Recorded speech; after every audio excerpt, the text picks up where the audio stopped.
लेकिन आईएएस की जो डाउरी का रेट है उसका कोई लिमिट नहीं है। But tension in a family and tension in a nation is suicidal for a family and suicidal for a nation.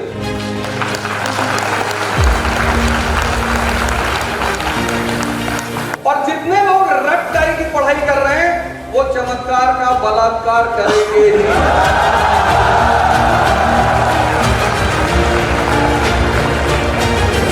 अगर तुम मेरे 5 सवाल का जवाब दे दो तो मैं तुम्हारे 5 स्टूडेंटों को फ्री में पढ़वा दूं।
He is a mentor who has dedicated his career to nurturing the aspirations of countless aspirants. With a profound understanding of the intricacies of the UPSC examination and an unparalleled vision for teaching, Avadhoja sir stands as a stalwart figure in our academic community. His insightful approach to teaching, coupled with years of experience, has been instrumental in shaping the success stories of many aspirants. Under his guidance, students not only gain subject knowledge, but also develop the right mindset and strategies crucial for excelling in one of the toughest examinations. So, please welcome with a huge round of applause the visionary and the guiding light behind Yatharth IAS Prayagraj, Avadhoja sir.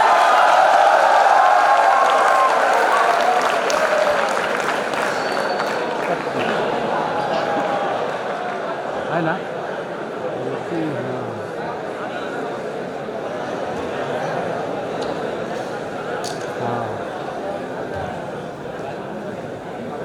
जय Hind friends. अब है ठीक।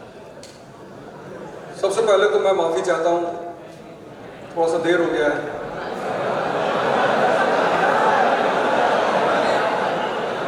By road आए यार, by road Delhi से आए तो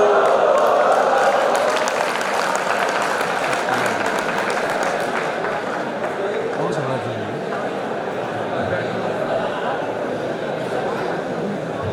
film बना कर रहा है ना वो। अब आज की शाम MNIT के नाम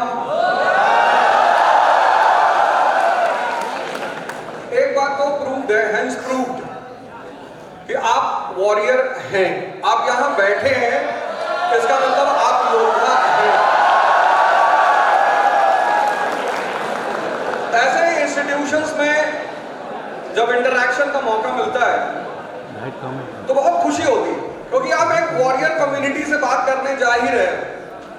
एक लड़ाई लड़े, उसको जीते, यहाँ पहुंचे। हमारे साथ बड़े सारे लड़के थे 12th में, जिनका सपना था कि MNIT में पढ़ेंगे। तो आज उनमें से एक से मैंने फोन करके कहा कि तुम्हारी MNIT में बोलने जा रहा है। जब उन साहब ने MNIT क्वालिफाई किया तो मुझसे कहा कि अवध ओझा, MNIT में पढ़ने के लिए दम चाहिए। बिल्कुल चाहिए, मानी सी बात है। दुनिया में किसी भी युद्ध को जीतने के लिए दम चाहिए, और एक युद्ध तो आप जीत चुके हैं। आज जिस युद्ध की मैं चर्चा करूंगा, सिविल सर्विस, उसमें सिलेक्शन का जो सबसे ज्यादा रेशियो है वो इंजीनियर्स का है। वो कहने की कोई बात ही नहीं है, वो तो डाटा है उसका। सबसे ज्यादा जो रेशियो है वो इंजीनियर्स का है। उसके दो सबसे इंपॉर्टेंट फैक्टर हैं। पहला फैक्टर ये है कि जिन्होंने भी कोई कंपटीशन क्वालिफाई किया और अगर देश के रेप्यूटेड इंस्टीट्यूशंस में वो पढ़ रहे हैं, तो इसका मतलब उनको पढ़ने की बहुत अच्छी आदत है।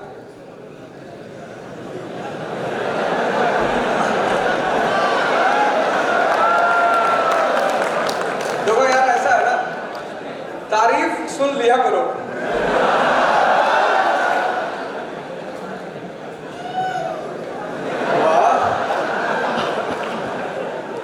इस एग्जामिनेशन में दो चीजें कंपलसरी हैं। एक तो आपकी सिटिंग हैबिट होनी चाहिए, जो कोई आपको दे नहीं सकता वो होनी ही चाहिए, और दूसरा आपको पढ़ने का शौक होना चाहिए। अगर दो चीजें हैं, जैसे कई लोग मेरे पास आते हैं काउंसलिंग के लिए कि सर हमें IAS की तैयारी करनी चाहिए या नहीं करनी चाहिए, मैं कहता हूं दो चीजें अगर आपके पास हैं तो आप करो, और अगर नहीं है तो उन्हें 6 महीने डेवलप करो। 6 महीने लगता है डेवलप करने के लिए, आप 6 महीने लो, उसको डेवलप करो। अब ये तैयारी है क्या, बस 4 बातों पर चर्चा करेंगे और एक कहानी से शुरुआत करेंगे। संडे के दिन एक आदमी ने अपनी वाइफ से कहा,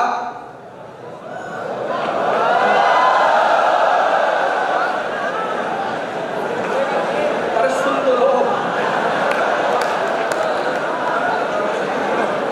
कि आज का डिनर हम बाहर करेंगे। तो वाइफ ने कहा कि अच्छा, हम डिनर रेडिसन में करेंगे। हस्बैंड ने कहा नहीं यार, रेडिसन में तो नहीं करेंगे, एक शंकर ढाबा है सिविल लाइंस में, वहां खाना बहुत अच्छा मिलता है। बोली किसी ढाबा में नहीं जाना, रेडिसन में जाना है। सामने ने कहा ठीक है, रेडिसन में जाएंगे, कोई बात नहीं, शाम को तैयार रहना। शाम हुई, दोनों मियां बीवी तैयार होकर बाहर निकले, और जब आदमी ने ड्राइव करना शुरू किया तो उसने अपनी वाइफ से कहा कि तुम्हें पता है, एक बार मैंने अपनी बहन से शर्त लगाया गोलगप्पे खाने की, और मैं शर्त जीत गया। मैंने 30 गोलगप्पे खाए। उसकी औरत ने कहा अच्छा, इतने बड़े सूरमा हो तुम, 30 गोलगप्पे खा गए, मुझे नहीं हरा सकते। बोली चल आज तेरे साथ लग गई, आज का खेल तेरे साथ। फिर दोनों मियां बीवी पहुंचे गोलगप्पे की दुकान पे और खेल शुरू हुआ।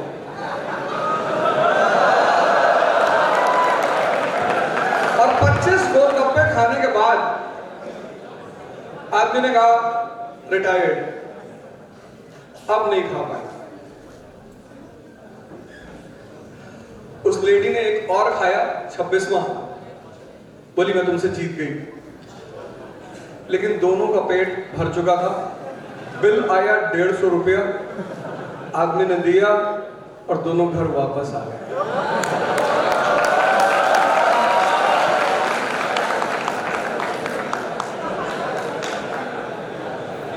नहीं समझ में आई बात। जहां 15,000 रुपए का बिल बनना था वहां बिल बना 150।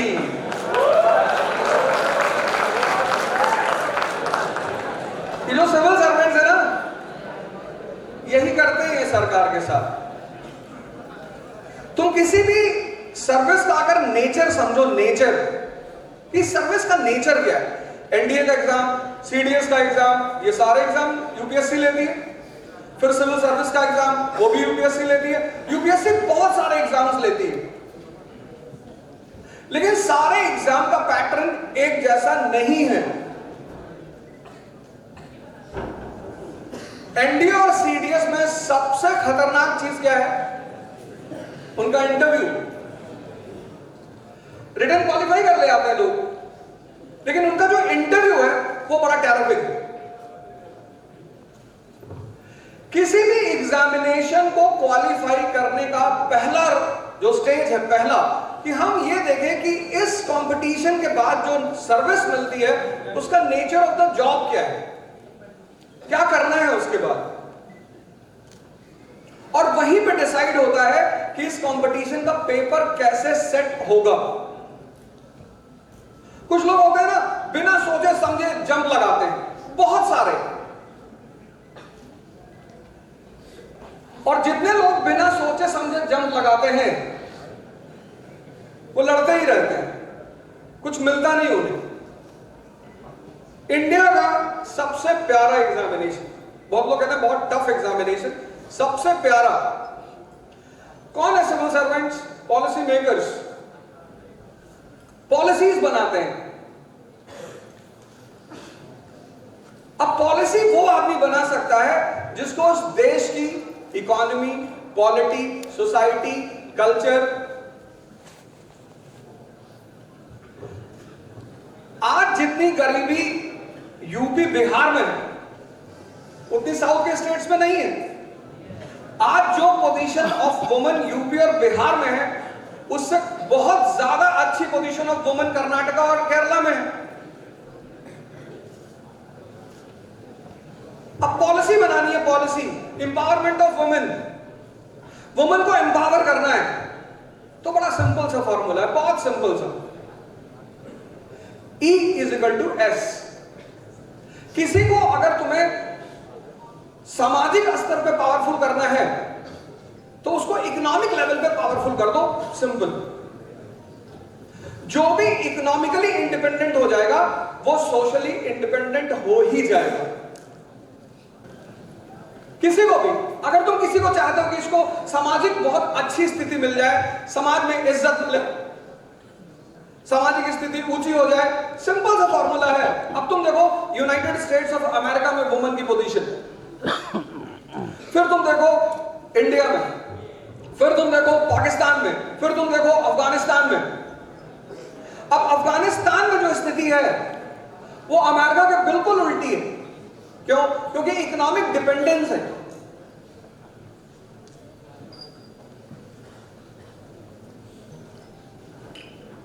पहला स्टेज तुम्हारा यहां से शुरू होगा, स्टडी टू लर्न। पढ़ते बहुत सारे लोग हैं लेकिन सीखने के लिए बहुत कम लोग पढ़ते हैं। और वैसे भी इस कंट्री में ह्यूमैनिटीज तो पढ़ाई नहीं जाती। क्लास 10th में हमसे कहा जाता है कि भैया देखो हिस्ट्री पढ़ के कोई नौकरी नहीं मिलेगी। करेक्ट, हिस्ट्री पढ़ के नौकरी नहीं मिलेगी, ये बात एकदम सही है। लेकिन हिस्ट्री पढ़ के लोग राजा बनते हैं और जो कुछ भी नहीं पढ़े वो सम्राट।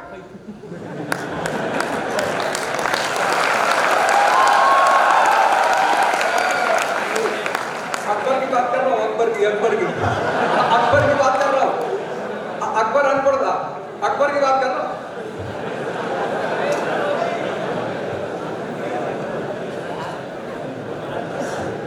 ह्यूमैनिटीज इतना निग्लेक्शन है, ह्यूमैनिटीज का इतना। इस कंट्री में 10th तक सब पढ़ते हैं, उनसे कहा जाता है कि भैया किसी तरह पढ़ लो, बस किसी तरह पढ़ लो, इसके बाद तुम्हें ह्यूमैनिटीज नहीं मिलेगी। ठीक है, 11th में नहीं मिली, 12th में नहीं मिली, फिर आप इंजीनियरिंग कर रहे हैं, यहाँ आपका कोई लेना देना नहीं। लेकिन अब आप में से बहुत सारे लोगों का ड्रीम है कि इस कंट्री की प्रेस्टिजियस जॉब में जाना है, क्योंकि जॉब में तो जाना ड्रीम है ही है, उसके और भी फैक्टर है।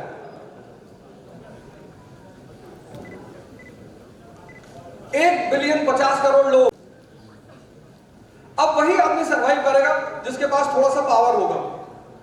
अब सब नहीं करेंगे। पहले 20 साल पहले तो प्राइवेट हॉस्पिटलों में जगह होती थी, अब तो वहां भी नहीं है। कोरोना के टाइम पे देखा ही होगा। और जो सबसे बड़ा फैक्टर जिसके लिए लोग आईएएस की तैयारी करते हैं, अरे पावर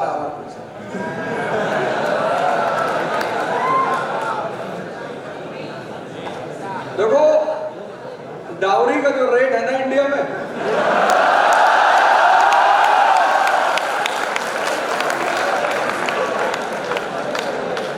एमबीए को है बजाज पल्सर 50,000 रुपया, टाइटन वॉच। इंजीनियर को है सेंट्रो 1,01,000 रुपया और टिसॉट की वॉच। लेकिन आईएएस की जो डाउरी का रेट है उसका कोई लिमिट नहीं है। और इस देश में जब लोगों की शादी होती है तो कोई दूल्हा दुल्हन देखने नहीं आता, लोग ये पूछते हैं कि कहां मिला भैया। बहुत सारे फैक्टर्स हैं, बहुत सारे। आप में से बहुत सारे लोगों का सपना होगा कि भैया आईएएस की परीक्षा देना है, तैयारी करनी है। पहला स्टेज यही से शुरू करिए, स्टडी टू लर्न। पढ़िए। यहां लोग सिर्फ पढ़ने के लिए पढ़ते हैं, सीखने के लिए पढ़िए। एक एग्जांपल और देता हूं। India is a country of unity in diversity, अनेकता में एकता का देश। अब ये बात आज कितनी जरूरत है, कितनी रेलेवेंट है? हिंदू, मुसलमान, ईसाई, इनके बीच तनाव है, टेंशन है। और tension in a family and tension in a nation is suicidal for a family and suicidal for a nation.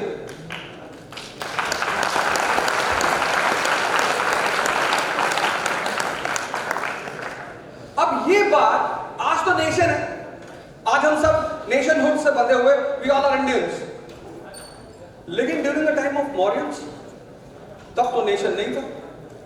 और आज अगर हिंदू, मुसलमान और ईसाई के बीच तनाव है तो तब बुद्धिस्ट, ब्राह्मण्स, जैनास, उनके बीच तनाव था। और ये बात समझ में किसको आ रही है? Ashok, the great Mauryan ruler. और वो एक पॉलिसी लेकर आ रहा है, आज भी रेलेवेंट है, आज भी। उसका नाम है पॉलिसी ऑफ धम्म, धम्म की नीति। और उस पॉलिसी का सबसे प्यारा पॉइंट है सार वृद्धि। उस पॉलिसी में वो कहता है कि हर व्यक्ति को सभी धर्म की जो बेसिक बातें हैं उसे जानना चाहिए। और जितने भी धर्म दुनिया में हैं, सबका मेटाफिजिक्स जो है, मेटाफिजिक्स, स्पिरिचुअल साइंस, वो सेम है। वो इस्लाम हो, हिंदुइज्म हो, जैनिज्म हो, सिखिज्म हो, सबका सेम। एक ओंकार सतनाम।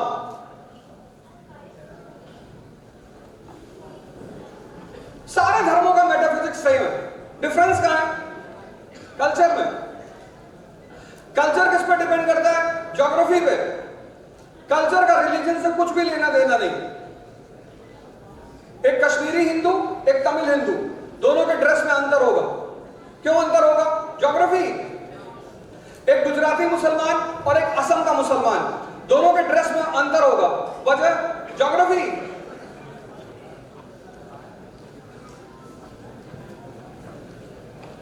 तो अशोक कहता है सार वृद्धि, कि सारे लोगों को सभी धर्मों की बेसिक बातों को जानना चाहिए। यही बात अकबर कहता है मेडिवल पीरियड में, दीन इलाही।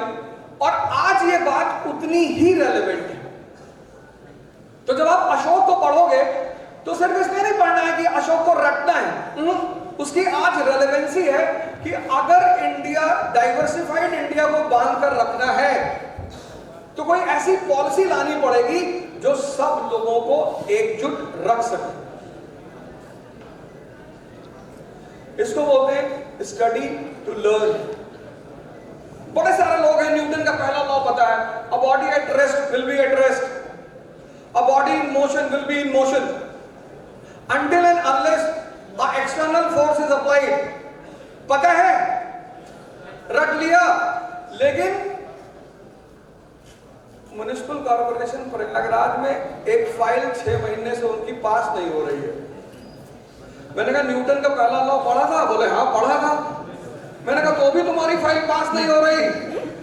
बोले यार फाइल का न्यूटन से क्या लेना देना है। हमने कहा देखा, तुम पढ़ तो लिए, तुम उससे कुछ सीख नहीं पाए। तुम बाबू के पास गए, बैठा हुआ है, फाइल तुम्हारी सामने पड़ी है। A body at rest will be at rest until and unless external force.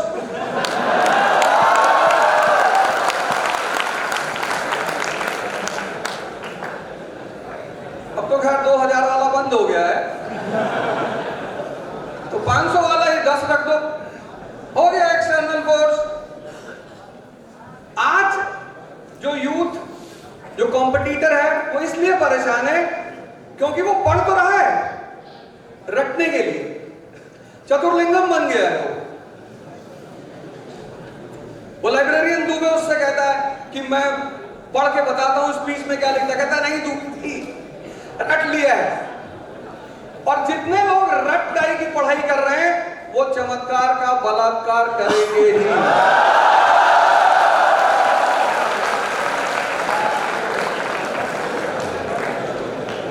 ऐसे वो भी बड़ा मोटिवेट हो रहा था जब वो कह रहा था, वो स्पीच दे रहा था, और जब कोई स्पीच देता है और सामने लोग शोर मचा देता है, बड़ा मोमेंटम में आता है, मजा आ रहा है लोगों को।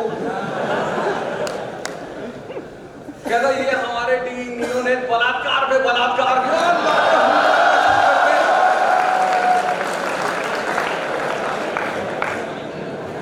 चतुर्लिंगम नहीं, Rancho. Stress free education, stress free preparation. आप पढ़ो सीखने के लिए, हिस्ट्री पढ़ो, ज्योग्राफी पढ़ो, इकोनॉमी पढ़ो। अब इतने सारे लोग यहां बैठे हैं, इतने सारे लोग, और इंजीनियर्स सारे, इतनी अच्छी मॉब। ऐसी मॉब बहुत कम मिलती बोलने के लिए। बोलना बड़ी बात नहीं है, आप कहीं भी बोलो, हमारे तो नेता भी सब बोलते ही रहते हैं। लेकिन जब अच्छी मॉब होती है ना, तो बोलने का कुछ और ही मजा होता है। अब ये इतनी अच्छी मॉब मुंबई में, तब बॉम्बे कहते थे, 1854 में पहली कॉटन मिल बनी। क्यों?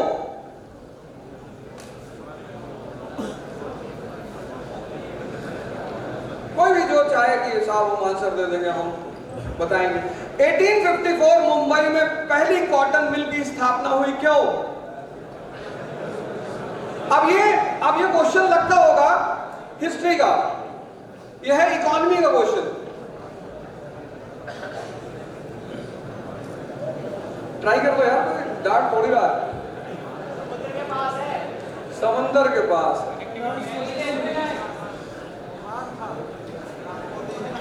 और कोई बात? हाँ, महाराष्ट्र में कॉटन का उत्पादन होता है, बिल्कुल रॉ मटेरियल बिल्कुल है, ये बिल्कुल एक फैक्टर है, बहुत अच्छा फैक्टर है। लेकिन कॉटन तो पहले से हो रहा है, 1854 में ही क्यों? क्या क्या ट्रांसपोर्टेशन क्या? हाँ, एक अच्छा अच्छा, अब सुन लो इस बात को। I is equal to I. Infrastructure is equal to industrialization. बिना इंफ्रास्ट्रक्चर के इंडस्ट्री कभी नहीं हो सकती। 1853 first railway line in Bombay and 1854 first cotton mill in Bombay. आज हमारा इंडस्ट्रियल सेक्टर क्यों कमजोर है? हमारा इंफ्रास्ट्रक्चर कमजोर है, जिसपे अब हम काम कर रहे हैं। अफ्रीका इतना बड़ा कॉन्टिनेंट, 1945 सेकेंड वर्ल्ड वॉर के बाद जब अमेरिका और यूएसएसआर ने पैसा बांटना शुरू किया, तो अफ्रीका को सबसे ज्यादा पैसा दिया, मार्शल प्लान एंड मोलोटोवा प्लान। लेकिन आज तक अफ्रीका में इंडस्ट्रियलाइजेशन नहीं हो पाए। क्यों? 98% of Africa is plateau, railway line possible ही नहीं है। द रिवर्स ऑफ अफ्रीका में वाटरफॉल्स, वाटर नेविगेशन पॉसिबल ही नहीं। So there is no least possibility of infrastructural development in Africa. तो चूंकि least possibility of infrastructural development है, तो least possibility of industrial revolution in Africa. ये पहली चीज है। Study to learn. अगर आप कुछ पढ़ रहे हो और उससे कुछ सीख नहीं रहे हो, आपकी सोचने की पावर इंप्रूव नहीं कर रही,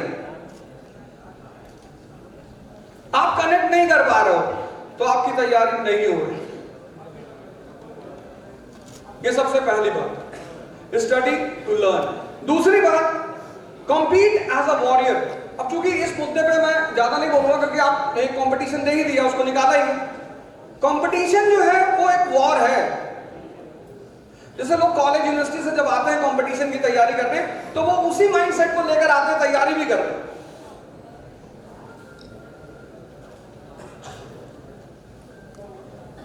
जिस दिन आप कंपटीशन में जंप करते हो, आप यहां स्टूडेंट हो, लेकिन जब आप कंपटीशन में जंप करते हो, आप कॉम्पिटिटर हो जाते हो। आपके क्लास में, ग्रेजुएशन में, कॉलेज में एक क्लास में 50 लड़के हैं। कॉलेज एडमिनिस्ट्रेशन चाहता है कि सारे लड़के पास हो, लेकिन कंपटीशन नहीं चाहता कि सारे लड़के पास हो। 1000 सीट यूपीएससी देता हर साल मिनिमम, हर साल। कब तक देगा ये नहीं पता, कब सरकार की मंशा चेंज होगी ये नहीं पता, लेकिन 1000 तो देता ही। और 1000 सीट के लिए 5 लाख मिनिमम लड़के फाइट करते हैं। 5 लाख लड़कों में से सिर्फ 10,000 लोग मेंस लिखते हैं। उसकी सबसे बड़ी वजह क्या है? सबसे बड़ी वजह यह है कि वो कॉम्पिटिटर नहीं रहते। बस एक छोटी सी कहानी को, फिर कहानी से जोड़ो इस बात। एक आदमी ने अपने घर पर फोन किया। फोन किया तो नौकरानी ने उठाया। उसने कहा मेम साहब को बुलाओ, बात करनी। बोले साहब, मेम साहब और साहब तो सो रहे हैं। अरे बोला साहब तो मैं हूं।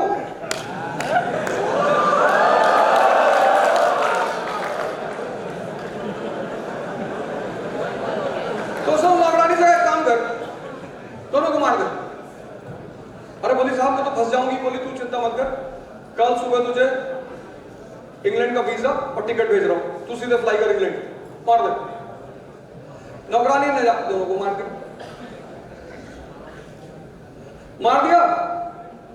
कहा साहब मैंने मार दिया। बोले काम कर, दोनों की बॉडी घर के पीछे जो नदी बह रही है उसमें फेंक दे।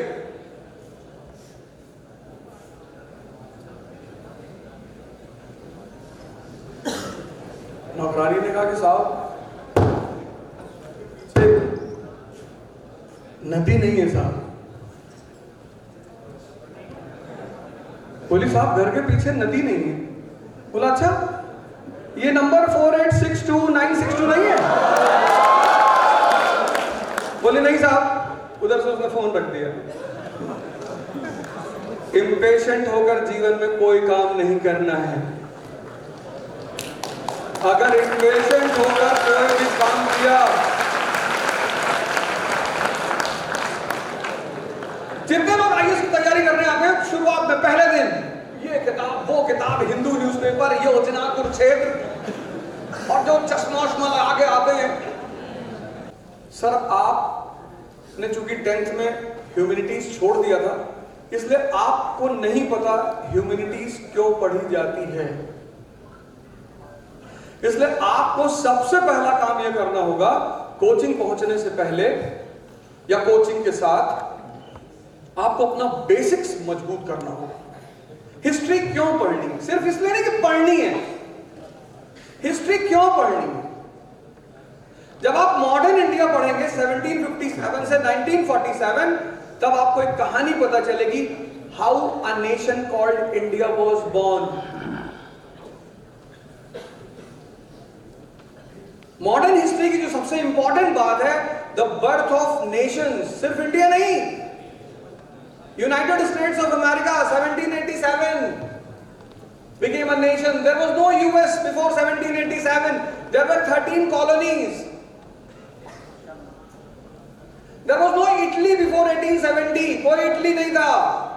There was no Germany before 1871. कोई जर्मनी नहीं था. There was no Japan before 1867. ये सब नेशन मॉडर्न पीरियड की देन है, मॉडर्न पीरियड.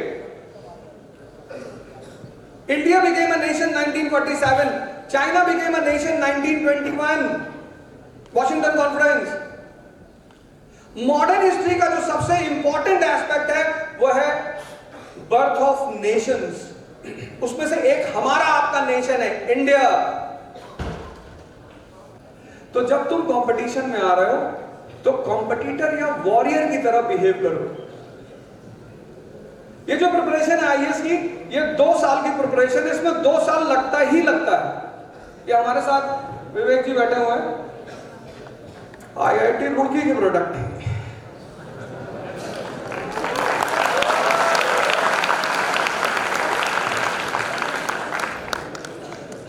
और अब तो इन्हें राजनीति करने का शौक हो गया है. 2 अटेम्प्ट छोड़ दिए इन्होंने, 4 इंटरव्यू दिए, 4 आईएएस इंटरव्यूज.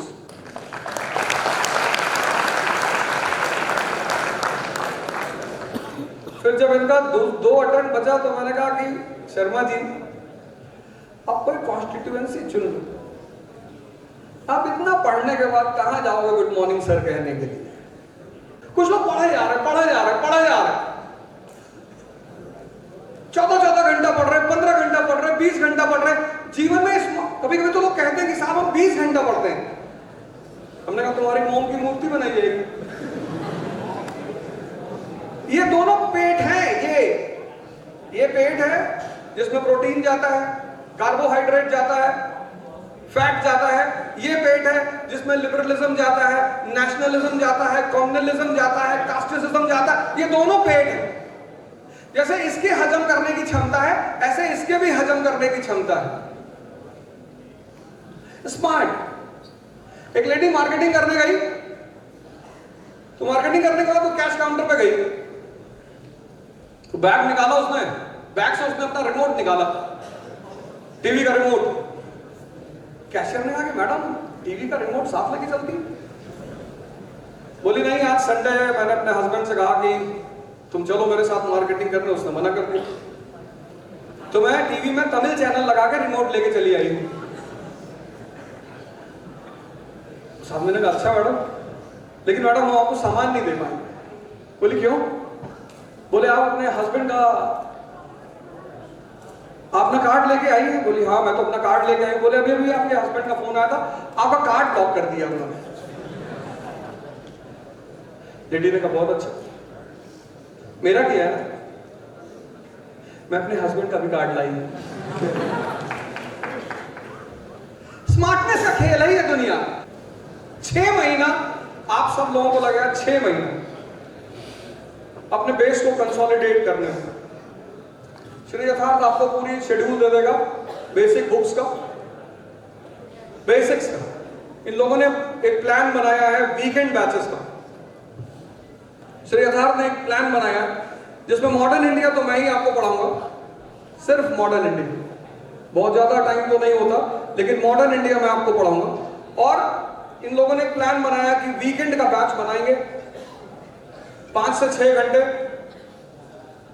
एक दिन, मतलब सैटरडे 5 घंटे, संडे 5 घंटे. तो पूरे वीक का कोर्स कवर करेंगे. और उसमें यहीं से शुरुआत करेंगे कि बेसिक्स, पहले फेज में बेसिक्स लेके चलेंगे और फिर जो है एडवांस फेज लेके चलेंगे, जिससे आपकी यहां पढ़ाई खत्म होते होते आपका जो प्रिपरेशन है इस फील्ड का वो पूरा हो जाए. वो पूरा शेड्यूल बना रखा है, पूरा सिस्टम बना रखा है. उसी हिसाब से वीकेंड का कोर्स ये लोग चलाएंगे. बेसिक्स और एडवांस। तो पढ़ना है सीखने के लिए, कंपटीशन की तैयारी करना है कॉम्पिटिटर की तरह, सिर्फ पढ़ते नहीं जाना। गीता पढ़ रखी लोगों ने, धृष्टद्युम्न का मतलब ही नहीं पता, बस पढ़ रखी है, रट रखा है। इसीलिए हम लोगों ने तोते को भी एक एग्जाम्पल के तौर पे रखा कि तोता कितनी बार भी राम राम कर ले वो बुद्ध नहीं हो पाएगा। चलो ठीक है, कोई बात नहीं, तो ओवर अप करते हैं हम एक प्रोग्राम। पहले आप श्री यथार्थ आयुष की तरफ से मैं MNIT को, MNIT के ऑर्गेनाइजर्स को बहुत बहुत धन्यवाद देना चाहता हूं। आप सब लोगों ने हमें यहाँ बुलाया, बोलने का मौका दिया, और इसके एवज में आज तो खैर आपका भी प्रोग्राम भी चल रहा है, फंक्शन भी चल रहा है, बड़ी सारी चीजें हो रही। एक सेमिनार विद टेस्ट सीरीज, मतलब मैं ये चाहता हूं कि एक ऐसा सेमिनार यहां पे हो जिसमें आप आए और मैं आपको इंफॉर्मेशन दे दूंगा कि साहब ये 4 पेजेस आपको व्हाट्सएप कर दिए जाएंगे, ये 4 पढ़ के रखो, इसी पे प्रीलिम्स और मेंस से क्वेश्चन फ्रेम होंगे, आप उसको करिए। और हम चाहते हैं साउंड सेमिनार सिर्फ सिविल सर्विसेज का हो, फ्री मेरी तरफ से। आप डिसाइड कर लेना, आप डिसाइड कर लेना कब आपको करना है, कब आप एग्जाम से एकदम फ्री होने चाहिए आप। तो मैं आपको एक ऐसा फॉर्मूला बता दूंगा यहां पे उस 2 घंटे के सेमिनार में कि शायद उसके बाद आपको अपने बेसिक्स और एडवांस की प्रिपरेशन की चिंता नहीं करनी पड़ेगी। तो ये हमारी तरफ से आपको गिफ्ट है। आपको जब मौका मिलेगा आप श्री यथार्थ को बता दीजिएगा, हम उसको ऑर्गेनाइज कर देंगे। तो एक बार फिर से आप सभी लोगों को बहुत बहुत धन्यवाद और best of luck for your future endeavours. उद्भव, हाँ आपका ऑर्गेनाइजेशन उद्भव, उनको तो विशेष धन्यवाद भाई। उन लोगों ने इतना सारा मैनेज किया है और इवेंट को मैनेज करना कोई इतना आसान काम नहीं होता है। तो उद्भव के जितने टीम मेंबर्स हैं उनका नाम हमें दे दो सबका, तो हमारी तरफ से कुछ ना कुछ सबको आ ही जाएगा। तो बहुत बहुत आप अपनी उद्भव की टीम को जो है अपनी तरफ से भी थैंक यू बोलें इस तरह के प्रोग्राम ऑर्गेनाइज करने के लिए। Okay, thank you. Thank you so much, sir, for all the inspiration. It really means a lot that you arrived on such a short notice. We appreciate you, sir, and respectfully would like to felicitate you with a memento.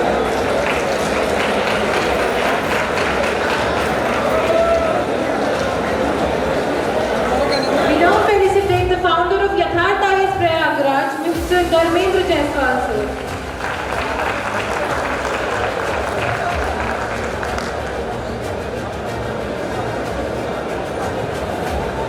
We gladly inform that we have Shri Yatharth IAS Prayagraj as the title sponsor for the event. We thank respected Avaduja sir, respected Dharmendra Jaiswal sir, founder Yatharth IAS Prayagraj, Vivek sir,